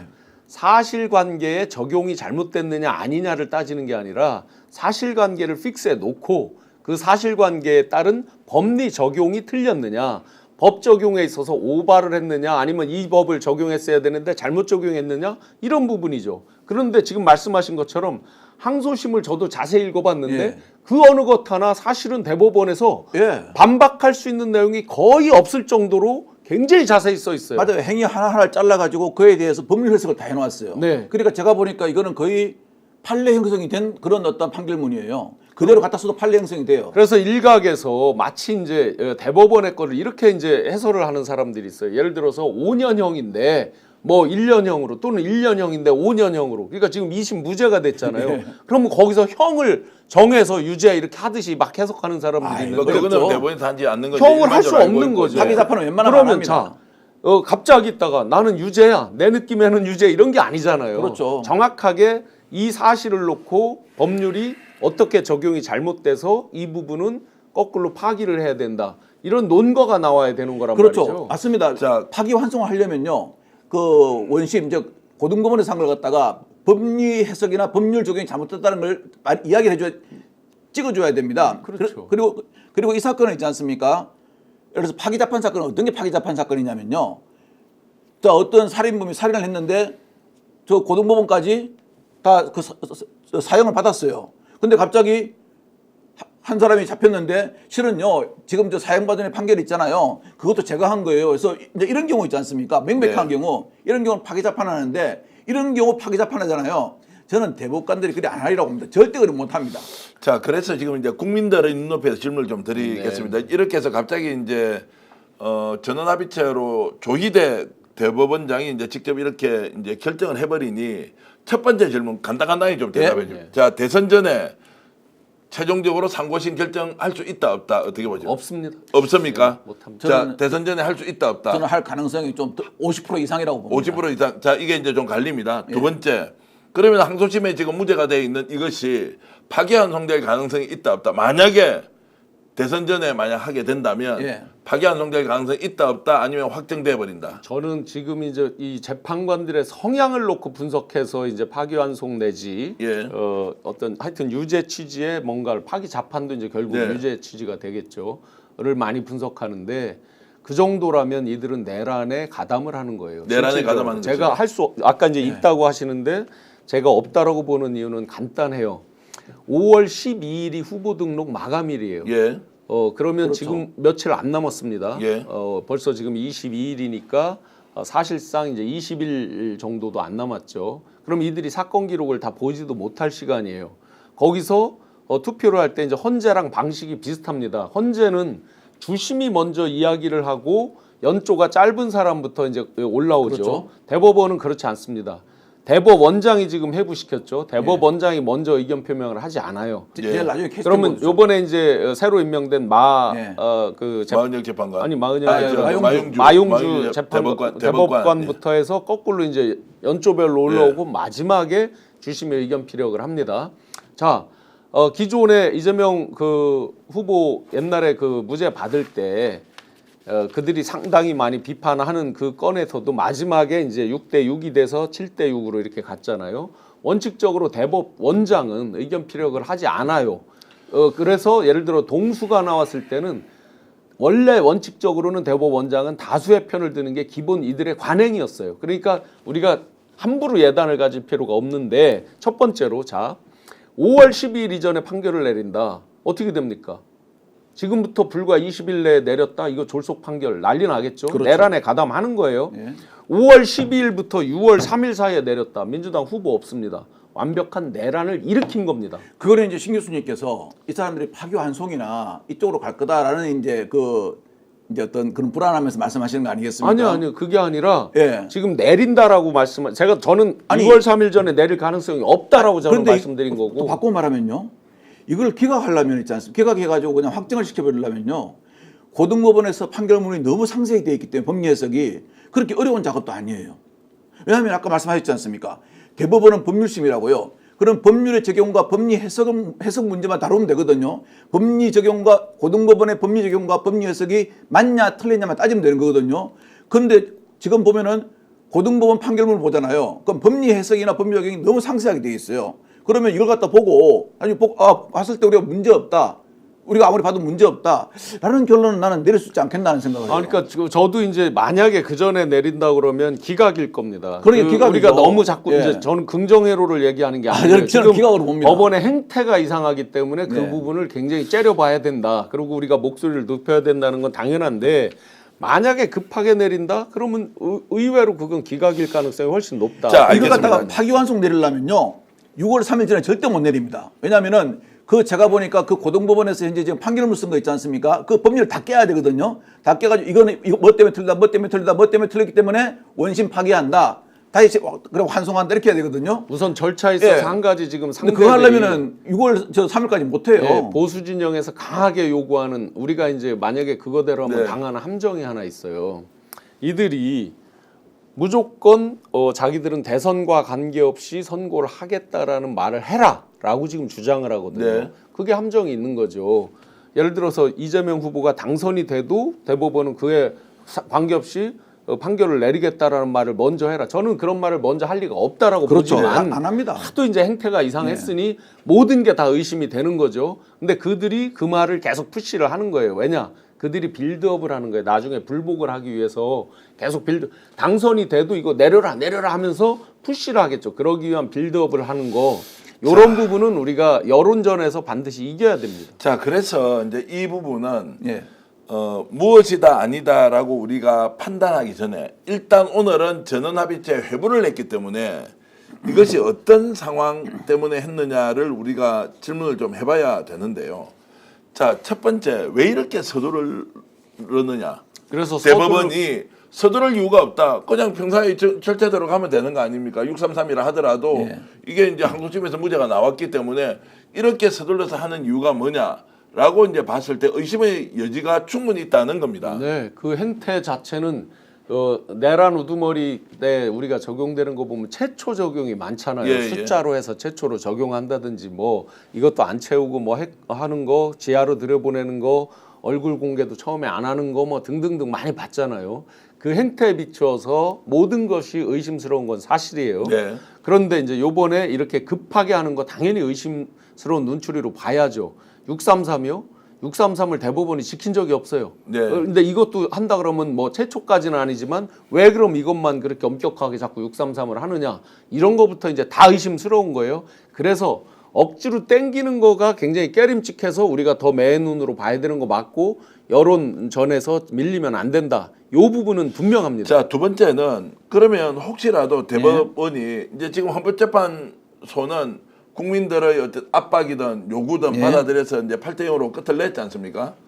그건 혹시 솔직히 국민 압박보다도 법률과 양심으로 판단한 겁니다. 자, 법률과 양심으로 그러면 대법원도 정무적 판단을 했어. 예. 이 문제에 대해서 일찍 우리가 나서서 예. 국민들 의혹을 자, 헌법재판소처럼 우리가 정리해 줄게. 라고 하면서 그렇죠. 이 정치적 상황에 아니, 그게 법률가죠. 개입을 한 것 아니냐. 저는 이제 법은 법대로 가야 되는 것이고 그렇죠. 예. 대통령 선거는 선거대로 따로 가야 되는데 갑자기 끼어들어서 조희대 대법원장이나 자 이런 사람들이 자 우리도 존재감이 있으니까 뭔가 좀 드러내보자라는 이런 공명심의 발로 저는 존재감이라기보다는요 어떤 그 지금 유력 대선 후보에 대해서 지금 뭐 그 상고심이 계류돼 있고 또 나머지 재판들은 다 1심했기 때문에 이건 또 헌법 84조에 뭐 그 불소추 특혜를 받을 수도 있습니다. 받을 수도 있는데 지금 대법원에 계류가 되어 있거든요. 그리고 대법원에 계류된 사건이 마침 선거법입니다. 633이 원칙에 따라야 되는 그 기준을 따라해 주면은 우리는 기준을 맞춘 거거든요. 그러면 대법관의 입장에서 볼 때는 대법원의 입장에서 볼 때는 우리는 법률과 양심에 따라서 원칙대로 하는 것이다라고 저는 하는 게 제일 좀 편하지 않을까 하는 생각이 들어요. 자 그러면 지금 대법원 이제 굉장히 그 낙관적이신 부분인데 이 절차를 서두르는 건 분명히 깨림칙합니다. 그 633을 지켜본 적도 없고 빠루 사건 이런 것들은 벌써 6년이 지났습니다. 네. 그거는 뭐 나경원 씨가 이번에 재판 나와서도 그러더라고요. 뭐 저 9분인가 있다 나갔다면서요. 맞습니다. 예, 뭐 선거운동 가야 됩니다. 떨어졌잖아요. 그리고 근데 이제 어디로 가요? 이게 정상적으로 예를 들어 633으로 한다고 해도 6월 26일인가가 될 거예요. 네. 그 시한이. 그러니까 아직 여유가 있어요. 그렇게 따진다 아니 하더라도. 6월 3일 이전에 해버릴 수 있다. 뭐 워낙 그러니까 희한한 일이 벌어지고 있으니까 그런데 그 또 의심을 대법원에서의 큰 원칙은 형사 사건의 경우에 선입 선출입니다. 원칙적으로 먼저 들어온 게 먼저 나가야 돼요. 그렇죠. 예, 예. 대법원도 예. 헌재도 사실은 원칙이 이제 선입 선출이고 그러면 아마 지금 모르긴 몰라도 그 원칙으로 하면 633을 강조하지 않으면 1년이 될지 2년이 될지 몰라요. 사실은. 근데 선입선출 안 지킵니다. 그날 제 사건 보니까 그걸 쪼물딱 하면서 했잖아요. 4년 5년을 갖고 있습니다. 조국 그 전 대표 네. 사건 할 때 그대로 순서대로 했어요. 예, 근데 실제로 선입 선출 저는 순서대로. 있잖아요. 아무것도 안 하고 있지 않습니까? 1년에 의견서 검사도 안 내고 저도 안 냈어요. 그 의견서를 검사도 안 내고 저도 안 낸 게 2년 8개월을 둘 다 안 냈어요. 네. 그래서 좀 갖고 있어요. 그래갖고 박근혜 대통령 마지막 그 상고심 선고할 때 있잖아요. 그냥 같이 묻어가 해버리더라고요. 그래서 이상호 기자님도 대법원에서만 7년을 끈 사건도 있다고 네. 했습니다. 실제로. 근데 그 역시나 중요 사건이 왜냐하면 상대방이 전두환이었기 때문에 네. 어떤 중요 인물에 대한 그 결부된 그렇죠. 사건들에 예. 대해서는 이제 자기들이 알아서 판단을 하는데 그렇다고 보면 기존에 자기들이 해온 행태에 비추어 보면 세워라 내워라 가도 아무 문제가 없는 사건인데 예. 이번에만 특별히 이제 막 이렇게 대법원장이 나서서 땡기고 막 하는 게 찝찝한 거는 분명한데 아까 말씀하셨던 대로 이런 법리 이런 것들로 어차피 논쟁을 붙을 수밖에 없고 뭐 민주당이라고 놀고 있을 이유가 그렇죠. 놀고 있을 게 아니니까 그런 부분에서 막연한 두려움은 아니지만 이 절차라든지 기존에 하고 있는 행태에 대해서는 우리가 강력히 여론전을 펼쳐야 된다. 자 대법원이 국민들에게 신뢰를 주는 예. 그런 과정 결과를 보여주는 것이 아니라 지금 갑자기 끼어드는 듯한 느낌 이거 제가 의심하지 않을 수 없고요. 그런 의심이 맞다 안 맞다 옳고 그러다를 떠나서 지금 현재 대법원이 왜 이렇게 국민들에게 스트레스를 주고 있느냐라는 생각 지울 수 없습니다. 그래서 직접 나와서 왜 이렇게 전원합의체 회부를 해야 하는지 또 이것이 어떤 절차와 과정을 가지고 하는 것이 오히려 헌법재판소보다는 대법원이 훨씬 더 공보 라인이나 공보 체계가 잘 돼 있지 않습니까? 그렇죠. 설명을 예. 분명히 국민들 앞에 해줄 필요가 있다. 불필요한 오해 만들어서 억척 일으키고 논쟁하도록 할 시간 없다. 대법원이 그렇게 해야 될 만큼 중대성이 있느냐 이거 꼭 질문을 해야 한다고 봅니다. 자 오늘 진짜 중요한 걸 다뤄야 하는데 네. 좀 달려보겠습니다. 여러분 혹시 보도 보셨습니까?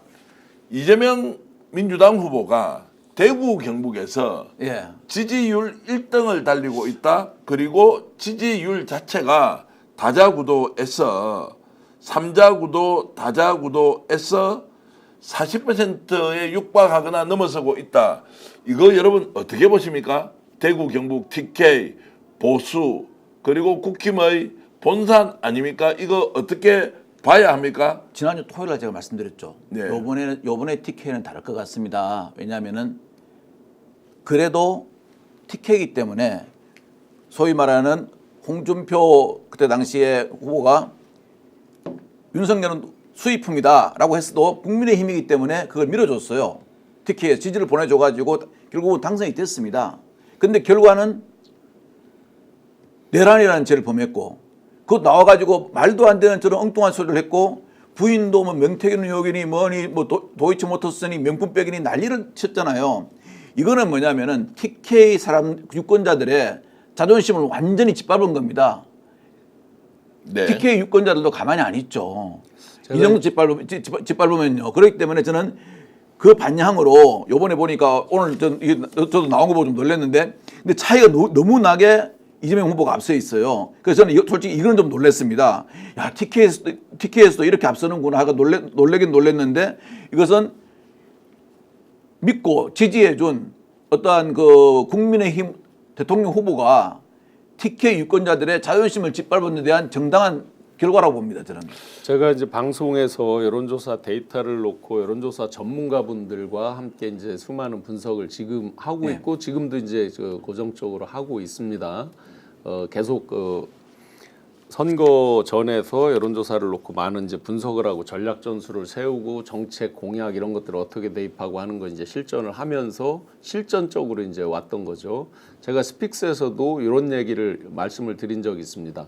내란의 밤 이후에 황당, 이거 뭐 계엄하는 거야 하다가 진짜네 당황으로 가고 점점 분노가 치밀어 오르고 그게 이제 울분과 분노가 폭발하면서 이제 이 한남동 그다음에 그 뒤에 이제 탄핵 파면으로 가고 국회로 가고 헌재로 가고 하면서 분노의 이제 비등점이 높아지고 또 반대편에서는 반대로 결집을 하면서 버텨보자로 가다가 이게 점점 그 자기들 결집을 가다가 이제 창피함으로 옵니다. 그러면서 현타의 시간.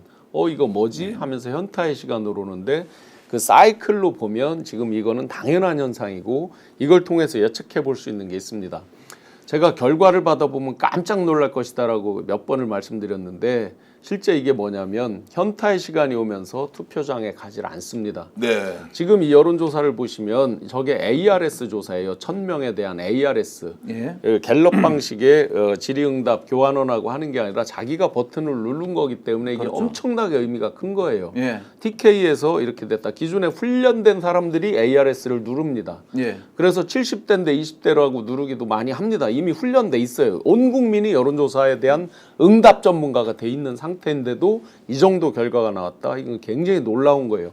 이게 투표로 실제 투표로 가다 보면 국힘이 왜 깜짝 놀랄 거냐. 국힘 지지층의 상당수가 현타가 오면서 그 창피함으로 인해서 투표장에 안 갈 가능성이 높다라는 걸 많이 지금 자, 보여주고 그러면 있습니다. 자 간단히 질문드리면 이거 지금 진보 진영의 과표집이다라고 하는 분석도 있고 네. 또 보수는 아예 그냥 답 안 한다 열받아서 어떻게 봐야 됩니까? 전혀 지금까지의 대부분의 여론조사가 진보 과표집인 경우가 거의 없었습니다. 예, 예. 제가 저 모수는 보지 않았는데 예. ARS에서 진보가 과표집 잡히는 경우는 지극히 드물었습니다. 자, 대구 경북에 일단 지금 현재 여론조사 결과를 먼저 한번 띄워 주시죠. 다자 대결 구도에서 이재명, 김문수, 이준석, 이낙연, 기타 후보 이렇게 돼 있는데 자 띄워놓고 이제 계속 설명 좀 네, 해주십시오. 지금 이제 전국 지표보다는 그 격차가 좀 줄죠. 지금 저건 예. 전국의 지금 저 다자 대결 상위는 이제 지표입니다. 전국이고 예, 이제 예. 밑에가 예. 아니 세 명에 아, 예, 대한 예, 예. 다자구도 맞습니다. 다자구에서 예, 전국 예. 지표입니다. 전국 지표에서 이미 예를 들어서 한동훈 후보 같은 경우에 한 35% 가까이 차이 나고 예. 홍준표도 한 33 이상 차이가 나고 이렇습니다. 자, 대구 경북 제가 좀 읽어드리면 이재명 40.7, 김문수 26.3, 이준석 7%, 그리고 또 이재명, 홍준표, 이준석에는 39.6%, 예. 이재명, 한동훈, 이준석에는 또 38.7%. 자, 38% 후반 그리고 40.7%까지 나오고 있고 보수 후보를 훨씬 앞선단 말이죠. 네, 그 공통점이 하나 있잖아요. 지금 저 그래프만 보셔도 이재명 후보는 지금 상수로 딱 숫자가 예, 고정 예. 픽스돼 있어요. 예. 그렇죠. 지지가 변하지 않아요. 다른 사람들 것만 그때그때 상황에 따라서 일부씩 변하고 있어요. 이미 현타의 시간에 접어들었고 예. 현실에 대해서 완벽히 자각을 하기 시작했어요. 예. 아, 내란이 이랬던 거고 그 뒤에 지금 형사재판이 벌어지면서 졸고 앉아있고 여전히 부하들에게 책임 전가하고 이런 모습들을 보면서 우리가 지지했던 게 허상이구나, 허수아비였구나 하는 것들을 느끼면서 굉장히 현타와 함께 창피함과 다시 또 울분의 시간 이런 것들이 계속 겹쳐서 나타날 거예요. 자, 이럴 수 있습니까? 실제 대선 투표를 했는데 대구 경북에서 예. 보수 후보보다 이재명 후보가 앞설 수도 있다? 저는 이번에 득표율이? 가능성이 있다고 봅니다. 가능성이 있다. 왜냐면요. 제가 그때 당시에 처음 느꼈던 게 언제냐면은 그때 명태균 게이트 터졌죠. 그 다음에 이제 윤 대통령이 대국민 담화를 했죠. 예. 대국민 담화를 한 다음에 제가 그 다음에 한번 내려갔습니다. 그래서 여러 사람도 만나보고 동창들도 만나보고 그랬거든요. 이 대부분의 저희 나이에 있는 사람들이 하는 말이 그러더라고요. 그건 뭘 묻노? 아, 쪽팔려 죽겠다 그러더라고요. 네. 그러니까 그때부터 자존심이 이미 뭉개지기 시작했는데 12월 3일 날 그 내란이라는 행위를 했어요. 깜짝 놀랐습니다. 이거는 정말 아까 우리 시 교수 말씀하신 것처럼 현타가 왔습니다. 근데 어땠습니까? 공개된 헌법재판소의 재판정에서 하는 말이 상식에 전혀 부합되지도 않고 대통령으로서 책임도 안 지는 자세였고 결국 그런 것이 파면에 이르니까 아, 재판관도 그렇게 봤다고 됐죠. 예. 파면된 이후에는 어떻겠습니까? 관제에서 정말 요거도 먹을 짓은 전부 다 했지 않습니까? 그리고 나와서 아크로비스타 와서 뭐라고 그랬습니까? 아, 내가 다 이기고 왔어. 뭐 대통령 3년 하든 5년 하든 이거는요. 유권자들을 갖다가 본인의 발가락에 때려 생각하는 겁니다. 그럼 모독한다. 유권자들 가만히 있겠습니까? 모독을 당했는데요. 자, 그러면 이런 말씀은 처음 들었는데 민주당 이재명 후보가 대구 경북에서 국힘 후보와 경쟁해서 예. 득표율이 더 높아질 수도 있다. 아마 저는 제가 보기로는 대구 경북에서 여태까지 민주당 후보가 있지 않습니까? 지난번 대선이 가장 많이 나왔을 거예요. 20%를 넘었거든요. 예. 넘었는데 이번에는 저는 그보다 훨씬 더 아마 최초로 제일 많이 나올 거라 생각합니다. 제일 많이 나오는 건 맞는데 예. 이것을 이제 보수 후보를 이길 수도 있다 없다는 것이 지역적으로- 워낙 의미가 크기 때문에 네네, 지역적으로 이길 수 있는 것도 있겠죠. 지금 예. 저 여론조사에 다 잡히지 않지만 하나를 예를 들어 볼게요. 지금 이제 전당대 순회 경선을 두 군데서 했어요. 충청에서 기존에 한번 우리가 3년 전으로 시계를 돌려보면 예. 그때는 속된 표현으로 이낙연 후보랑 빡세게 붙었어요. 그렇죠. 그래서 서로 결집을 하고 사람들을 동원해 투표를 올린다고 난리를 쳤어요. 충청에서 당시에 50%였어요. 투표율이. 근데 엊그제 57%였어요. 네. 부울경 10%나 높아졌어요. 맞습니다. 70%까지 예. 60인데 70으로 올라갔어요. 예, 예. 뭐를 의미합니까? 자, 이번에 다 김 빠진 경선이라고 그랬어요. 재미가 없다. 압도적으로 이미 승패 끝났다. 그리고 지난번은 빡세게 붙었다 그랬고 이번에는 그 두 분이 상대적으로 이제 워낙 처진다. 이렇게 돼 있단 말이에요. 그럼 흥행에 대해서 당연히 걱정을 해야 될 거 아니에요. 투표율이 낮아지는 거에 대해서. 그런데 거꾸로 압도적으로 투표율이 두 군데 다 올라갔어요. 무엇을 의미합니까? 내란 세력들을 조기에 척결하고 빨리 새로운 대한민국으로 가달라는 그 국민적 열망이 예. 굉장히 결집하고 있는 거예요. 당원들이 투표로 그대로 드러났다. 엄청나게 세게 결집을 하고 있습니다. 그렇게 보면 이번 TK 같은 경우도 민주당 성향 또는 중도 성향의 사람들은 적극적으로 응징 투표를 나갈 가능성이 높고요. 네. 본인들은 아까 말씀드린 대로 부끄러움과 그게 거꾸로 그들에 대한 타겟에 대한 분노로 투표장에 안 나갈 가능성이 높다. 투표에서 투표장에 가는 대표적인 세 가지 동기가 있습니다. 전원만은 안 돼. 응징하러 가기 위해서가 네. 첫 번째입니다. 동기에 있어서. 그런데 여긴 전제 조건이 하나 있어요. 자기들이 미는 사람이 반대편에 있어야 됩니다. 저놈을 떨어뜨려야 돼. 라는 동기가 가장 센데 그러면 자기가 지지하는 게 확고하게 있어야 됩니다. 승산이 있어야 됩니다. 그런데 없습니다.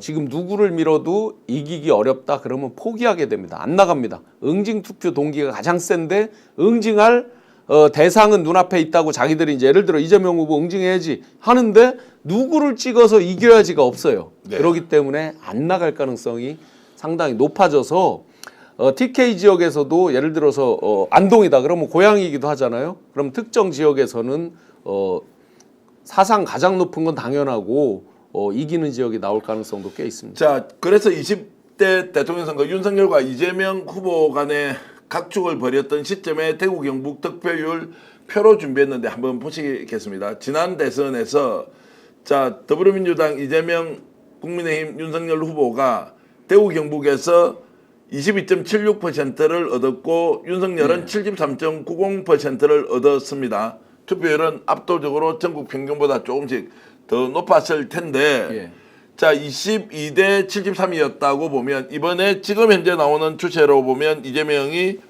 3자 구도에서 40%가 넘는다. 표의 결집 현상이 생기고 실제 1등을 할 수도 있다. 대구 경북에서는. 자 댓글로 주시는 분들은 이렇게 말씀을 주십니다. 대구 경북에서 30%만 나오더라도 대선 해볼 필요가 없다. 필요 없습니다. 자 그렇게 얘기를 하는데 제가 두 분께도 질문 드리고 시청자 여러분들께도 성급하지만 질문 하나 드리겠습니다.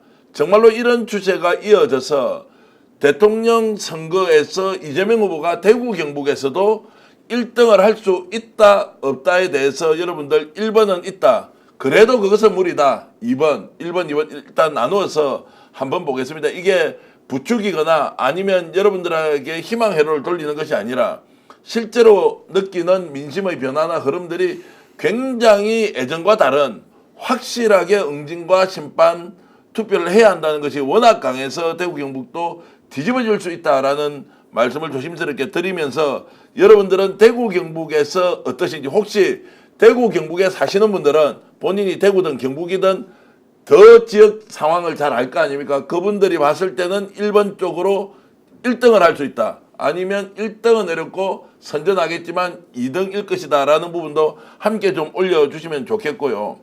와, 그래도 1등이 엄청 많고 3번 주시는 분은 잘 모르겠다 이런 것으로 제가 이해를 하고요. 3번도 있었습니다. 자, 1번이 훨씬 더 많고 그래도 경상도는 안 바뀐다 2번이다. 대구 경북은 좀 심하다 1번. 아, 1번이 확실히 많이 올라오는데 자, 이것은 여러분들의 기대일 수도 있고 뭐 아무 문제 없습니다. 그렇게 정말로 희망적으로 보시는 건 좋은데 실제로 이제 뒤집어질 수 있나 없나라고 하는 것은 단 한 번도 이런 질문을 던져서 누군가로부터 답을 들은 적이 없기 때문에 제가 이제 조심스럽게 한번 이렇게 여쭤보는 겁니다. 제가 지역색을 이야기하거나 좀 예. 그랬는데요. 대구도 이제 이게 북부지방과 남부지방 나눠지거든요. 예.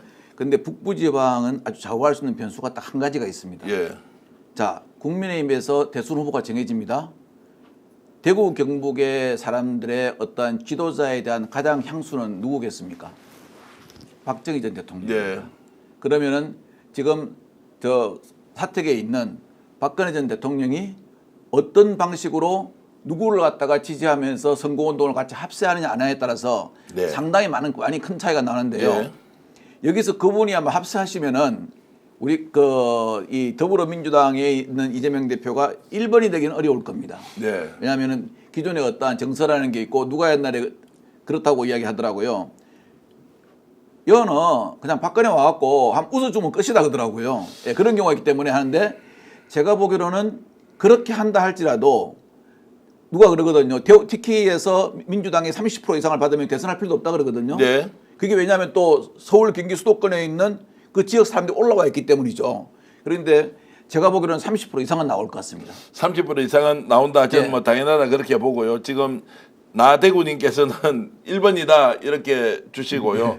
또 정재훈님께서는 대구 경북은 힘들고 부울경은 이길 가능성이 부울경은 이깁니다. 자 상당히 있다라고 하니까 그만큼 지금 민심이 요동치고 있다는 사실을 좀 객관적으로 아마 전하는 거고요. 30%보다는 훨씬 더 나올 그러니까요. 가능성이 있습니다. 예. 그러니까 그들이 정말 부끄러워서 가지 않는 게 네. 생각보다 높을 것이다. 예. 그 부분 그리고 한 가지 이제 그들이 정상적인 당이었다 그러면 이런 내란을 겪고 나서 사실은 이제 2016년도에 보시면 유승민 의원이 그렇게 배신자 소리를 들었어요. 그때도 2016년 네. 탄핵 전에도 그 총선 때도 그렇죠. 그러면서 무소속으로 나갑니다. 그래도 당선이 되잖아요. 예. 그건 뭐냐면 내년도 농사지을 신나락 즉 우리 지역에 인재가 될 미래 인재가 될 사람은 한둘은 좀 남겨놔야 된다 이런 기본 정서가 있거든요. 네. 그렇다면 이런 정도의 내란을 겪고 정신을 차린 정당 같으면 이런 때 저런 흑백 텔레비전 같은 지금과 같은 후보들을 내지를 않죠. 그렇죠. 약간 가능성을 놓고 지금은 당장 부족하더라도 앞으로 미래 제목이야 그러면 이 대통령 선거는 아시다시피 해고적 투표가 아니에요. 네. 미래지향적 투표입니다. 그렇기 때문에 그런 기대를 갖고 억지로라도 투표장에 나갈 수 있는데 지금 이 모습들 이런 해고적인 모습들 흑백 텔레비전 같은 이런 전당대회를 놓고는 투표장에 갈 동기가 별로 없습니다. 알겠습니다. 그렇게 요동치는 상황 여러분들과 공유를 했고요. 대구 경북도 바뀔 수 있다면 정말로 정치 지형이 좀 다양해지는 이런 계기 기회가 꼭 이번 대통령 선거를 통해서 이루어졌으면 좋겠습니다. 자, 오늘 제가 방송 들어오기 전에 이재명 후보 쪽과 아주 가까운 캠프 쪽에 있는 분과 전화 통화를 좀 했습니다. 어떻습니까? 지금 민심이 요동치고 지지율이 엄청 높아지는데 그래서 질문을 드리니까 정말로 지금 부담이 너무 크고 조금이라도 어떤 경우에도 실책이나 실수를 하지 않아야 되기 때문에 어느 누구도 여기에서 부하내동하거나 겸손함을 잃거나 그렇죠. 절대로 되지 않는다. 그래서 하나 제가 말씀드리겠습니다. 김혜경 여사가 보이지 않습니다. 대선 후보의 부인임에도 절대로 어떤 식으로든 부담이 되거나 지금 이 흐름에서 잘 국민과 민심을 살펴야 한다는 것 때문에 정말로 정중동의 자세로 민심을 매우 두려워하면서 쳐다보고 있다. 그 말씀을 드리면서 저는 천만다행이다. 잘하고 있다. 그런데 국힘 후보 나와서 무슨 머리가 생머리인지 아닌지 보정 속옷을 입느니 안 입느니 나와가지고 희한한 이야기를 하는 그들과 얼마나 비교가 되고 있느냐 여러분들 걱정 안 하시고 정말로 물이 오를 대로 올라서 정말 대한민국을 확실히 바꿀 수 있는 정치 집단이 이제 탄생 직전에 있다.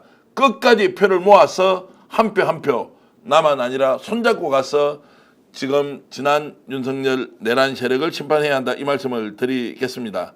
와, 많은 분들이 끝까지 이렇게 참석해 주셔서 진심으로 감사의 말씀드리고요. 세 사람이 했는데도 시간 가는 줄 모르고 달렸습니다. 댓글로는 이런 말씀도 있습니다. 제발 진행하는 너놈 말 좀 그만하라고 하는.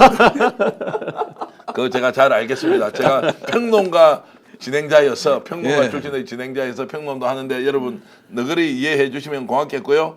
광고하겠습니다. 인터넷 비교원입니다. 인터넷 비교원 싹 다 현금 128만 원까지 최대 혜택을 드리는데요. 인터넷 신규 가입 시 48만 원, 휴대폰 50만 원, 정수기 렌탈 시 30만 원요.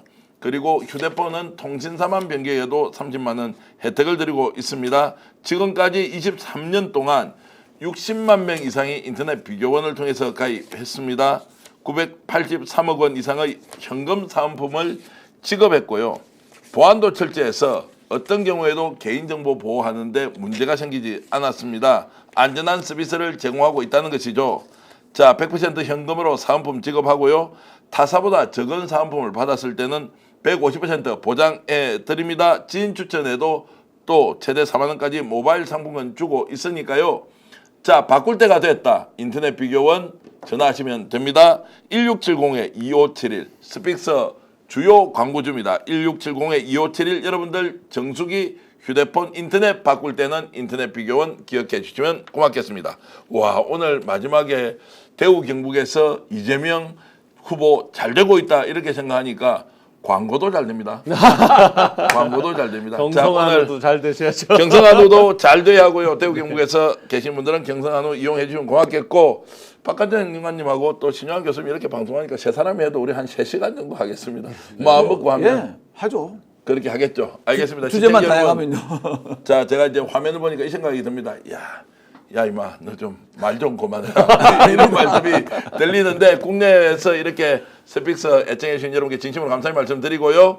저희들 136만 명 여러분들의 응원과 격려로 구독 달성했고 1조회수가 국내에서 드물게 200만 회 정도를 꾸준히 유지하는 채널 잘 없습니다. 여러분 덕분입니다. 항상 잊지 않겠습니다. 저희들 구독, 좋아요로 응원해 주시면 더 감사드리고, 우리 신영환 교수님이 대한민국을 빛내는 위대한 정치인이 되도록, 또 박관정 행정관님이 대한민국을 올바로 세우는 정의의 사수가 되는 그날까지 우리는 열심히 달리겠습니다. 함께 외치겠습니다. 역전에 하면 용사들 하면서 오늘 방송 끝내겠습니다. 역전의 용사들! 오늘 방송 어떠셨습니까? 마음에 들었다면 구독, 좋아요로 스픽스를 응원해 주십시오. 여러분들의 구독, 좋아요는 가장 큰 힘이 됩니다. 스픽스 구독, 좋아요.